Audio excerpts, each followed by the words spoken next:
浸米、焖蒸、拌曲、装坛、发酵、成酿，如此方得到这一坛柔白如雪、入口清甜的糯米酒。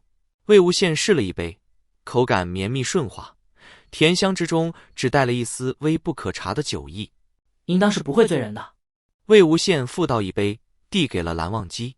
这糯米酒是魏无羡为蓝忘机特别酿制，他很想试试看有没有一种酒不会让蓝忘机喝醉，至少不要那么快喝醉。蓝忘机曾经暗示不喜欢喝醉，想真正的陪自己一起举杯邀月，小酌几杯。魏无羡喜欢饮酒，蓝忘机想陪他一起喝。蓝忘机接过酒杯，浅若琉璃的眼睛看了看魏无羡，又看了看杯中酒，沉默着将酒杯送至唇边，浅浅抿了一口。或许是觉得味道不错，又或许是想到这是魏无羡耗费时日特意为他酿制，蓝忘机立刻抬高手腕，准备饮进杯中酒。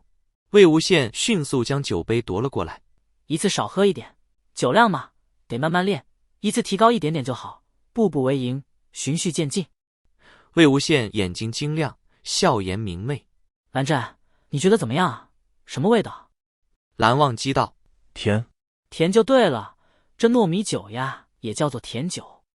你觉得有酒味吗？有。蓝忘机随即握住了魏无羡的手，唤了一声：魏婴。蓝忘机柔声道：这是你酿的酒。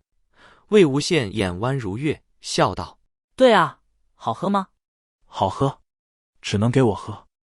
蓝忘机的手指缠住魏无羡的手，与他十指交握，带着勤俭的指腹在他手背上轻轻摩挲，随后一根一根手指捻住，细细抚摸，从指根缓缓抚到指尖，这样亲昵又带着撒娇意味的动作，不像是他清醒时会做的。魏无羡仔细瞧他眼神，观察他有没有喝醉，嘴上却仍在调笑：蓝儿哥哥，你好霸道呀，我自己不可以喝吗？不可以。说完，蓝忘机先愣了一下，随后低声道：可以，只有你可以。声音里却仿佛有无限委屈。他停下了手指摩挲的动作，眼神直率地盯住魏无羡，似乎在等待魏无羡想出一个更好的解决方案。魏无羡看着蓝忘机的眼睛，只见他眸色越来越浅，眼神越来越涣散。魏无羡笑意更深，凑到蓝忘机唇边，轻轻吻了一下，贴着他的唇，轻声道：那每次你喝2杯，我赔1杯，好不好？蓝忘机立刻抱紧了魏无羡，沉声道：好。那蓝儿哥哥喝2杯会不会醉啊？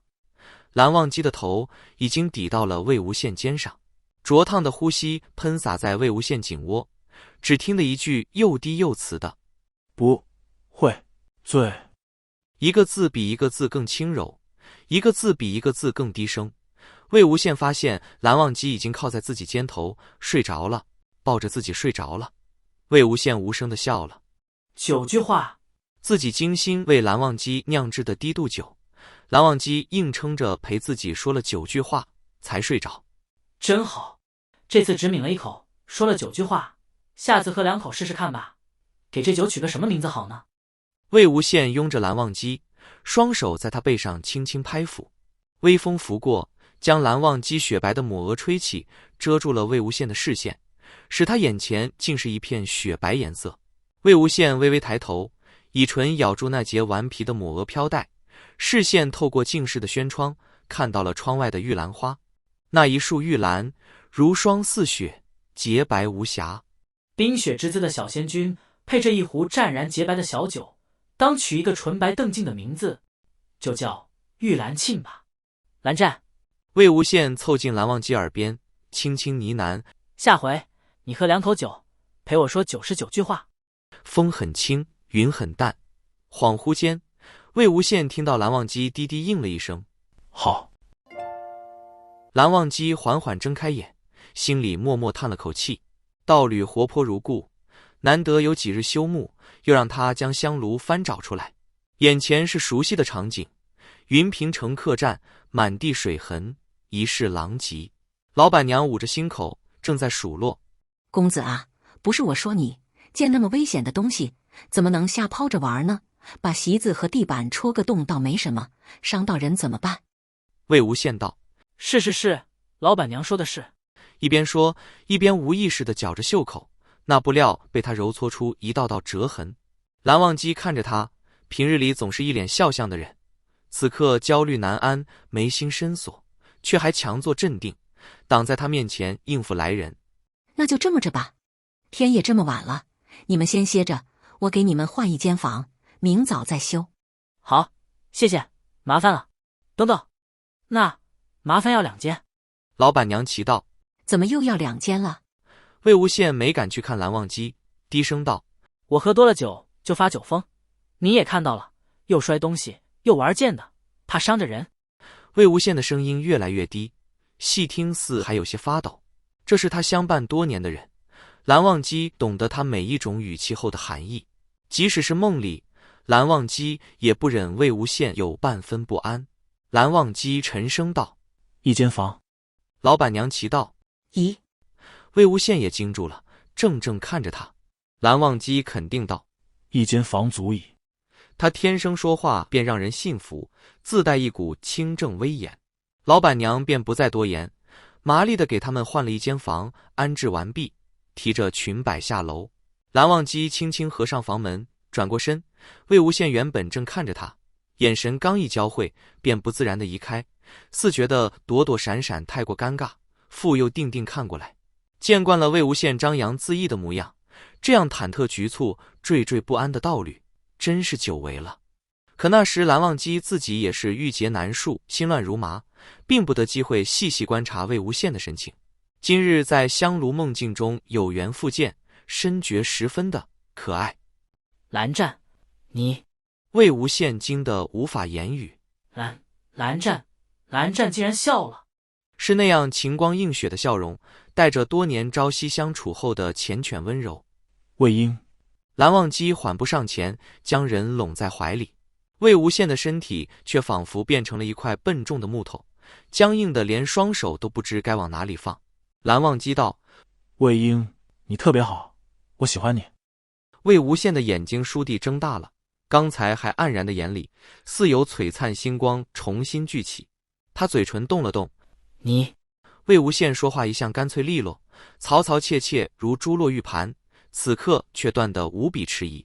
蓝忘机继续道：“或者换个说法，心悦你，爱你，想要你，没法离开你，随便怎么你。”他的声音又低又慈，每一句都说得清晰而郑重。我想一辈子都和你一起夜恋。